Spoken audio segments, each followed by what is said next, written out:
Kurang perhatian dari bos Restariani tega bunuh rekan kerja karena iri hati. Aksi yang dilakukan wanita muda bernama Restariani, 29, atau RS memang agak lain. Cuma karena mendapat sedikit perhatian dari bos dibandingkan temannya yang bernama Leni, Restariani nekat melakukan aksi kriminal yang di luar dugaan. Resta nekat menyewa pembunuh bayaran untuk membungkam Leni karena cemburu sang bos yang lebih perhatian kepada rekan kerjanya itu. Gelap mata Resta nekat mengeluarkan kocek 100 juta rupiah untuk pembunuh bayaran agar menghabisi nyawa Leni. Wakil Kepala Polres Belitung Kompol Yuda Wicaksono dalam keterangan tertulisnya, Jumat, 31 Mei 2024, menuturkan kronologis aksi percobaan pembunuhan yang cukup mencengangkan itu. Kejadian dipicu dari perasaan cemburu Restariani pada korban Leni yang sama-sama bekerja pada perusahaan swasta. RS menilai korban selalu mendapat perhatian bos sehingga dirinya merasa tersisihkan. Kemudian RS mengungkap perasaannya pada HS alias Mak Aca. HS alias Mak Aca diketahui sebagai dukun yang kerap didatangi RS. Setelah berulang kali berkisah pada waktu yang berbeda,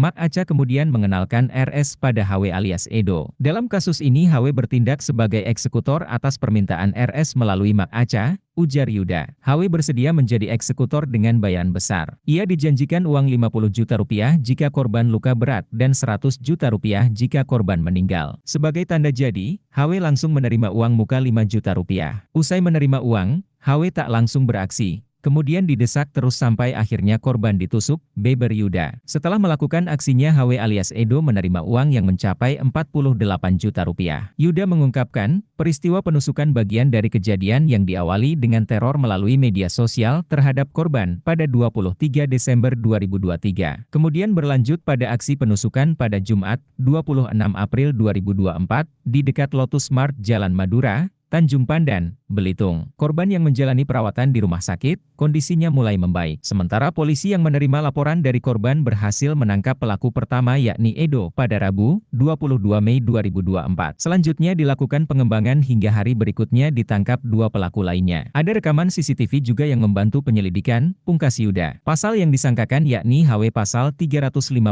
Ayat 2 KUHP atau Pasal 355 Ayat 1 KUHP. Kemudian HS alias Mak Aca disangkakan Pasal 351 Ayat 2 KUHP atau Pasal 355 Ayat 1 KUHP Jo Pasal 56 Ayat 2 KUHP. Dan RS alias Resta disangkakan Pasal 351 Ayat 2 KUHP atau Pasal 355 Ayat 1 KUHP Jo Pasal 55 Ayat 1 KUHP dengan ancaman 5 dan 12 tahun. Sebanyak 3 pelaku kasus penganiayaan dan percobaan pembunuhan di Belitung, Kepulauan Bangka Belitung diamankan polisi. Pelaku nekat melakukan tindak pidana karena kebutuhan uang dan rasa cemburu. Beruntung, korban Leni, 36, berhasil selamat dengan menderita luka pada bagian punggung. Bermula dari rasa iri atau cemburu karena korban selalu mendapat perhatian bos di tempat mereka bekerja, kata. Download Tribun X sekarang. Menghadirkan lokal menjadi Indonesia.